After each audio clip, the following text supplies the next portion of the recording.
Bismillahirrahmanirrahim. Assalamualaikum warahmatullahi wabarakatuh. Perkenalkan, nama saya Mega Aspirawati Daris, NIM 130-2019-0245, kelas B3, dari Prodi Teknik Informatika, Fakultas Ilmu Komputer Universitas Muslim Indonesia. Baiklah, pada tugas proyek kedua ini, sesuai dengan perintah soal, saya akan memaparkan mengenai pemodelan problem area spesifikasi kebutuhan terhadap studi kasus, di mana studi kasus saya yang saya ambil sebelumnya adalah aplikasi sampingan. Adapun jenis-jenis pemodelan pada aplikasi sampingan, yang pertama ada use case view, kemudian interaction view, state machine view, activity view, fiscal view, dan model management view. Yang pertama, use case view. Pada use case view aplikasi sampingan ada 4 aktor, diantaranya aktor kawan sampingan atau pencari kerja, kemudian aktor perusahaan, pencari karyawan, kemudian admin dari pihak aplikasi sampingan, kemudian aktor dari pihak bank. Dapat dilihat, kawan sampingan bisa melihat profil, cari kerjaan, dan dompet.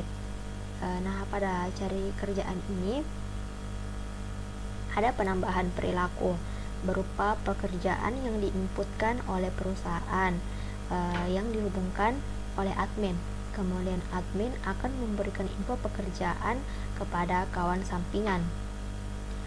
Bisa kita lihat diagram use case yang terlihat di slide ini. Kemudian ada interaction view. Interaction view ini bertujuan untuk mengintegrasikan antara objek-objek interaksinya berupa sejumlah pesan dalam kolaborasi yang saling dipertukarkan. Pada interaction view ini menggunakan kolaborasi diagram. Bisa dilihat perusahaan menginput data pekerjaan, menginput data pekerjaan baru, lalu datanya dicek terlebih dahulu.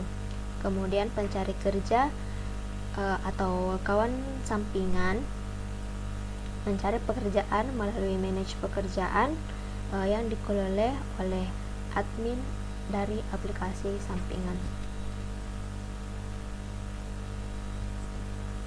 Selanjutnya ada pemodelan state machine view. Pertama, menginput pekerjaan baru, kemudian dicek kevalidan datanya.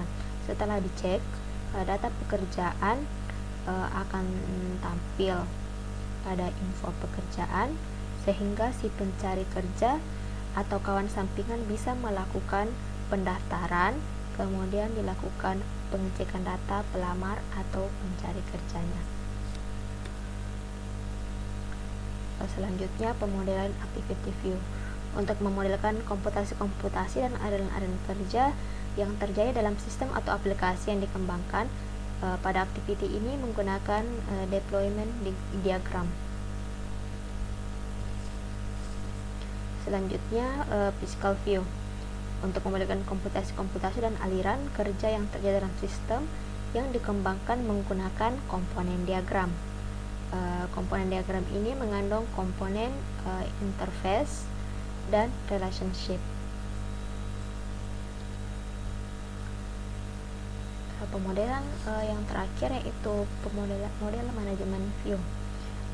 Suatu pemodelan dengan cara membagi sistem yang besar ke dalam unit-unit yang kecil, sehingga dapat bekerja dengan jumlah informasi yang terbatas pada waktu tertentu dan anggota tim tidak saling mempengaruhi pekerjaan masing-masing. Kesimpulan, use case view adalah bertujuan untuk memodelkan fungsionalitas sistem atau perangkat dilihat dari pengguna yang ada di luar sistem atau yang disebut dengan aktor. Kemudian ada interaction view untuk menginteraksikan objek-objek, set machine view untuk mendeskripsikan perilaku dinamis objek-objek selama berjalannya waktu dengan memodelkan siklus hidup objek-objek dari masing-masing kelas.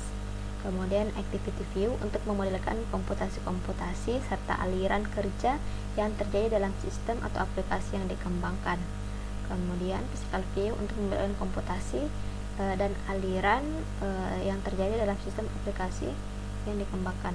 Kemudian ada model manajemen view, suatu pemodelan dengan cara membagi sistem yang besar ke dalam unit-unit kecil. Baiklah, itu saja yang bisa saya sampaikan. Kurang dan lebihnya mohon dimaafkan. Wabillahi taufiq wal hidayah. Wassalamualaikum warahmatullahi wabarakatuh.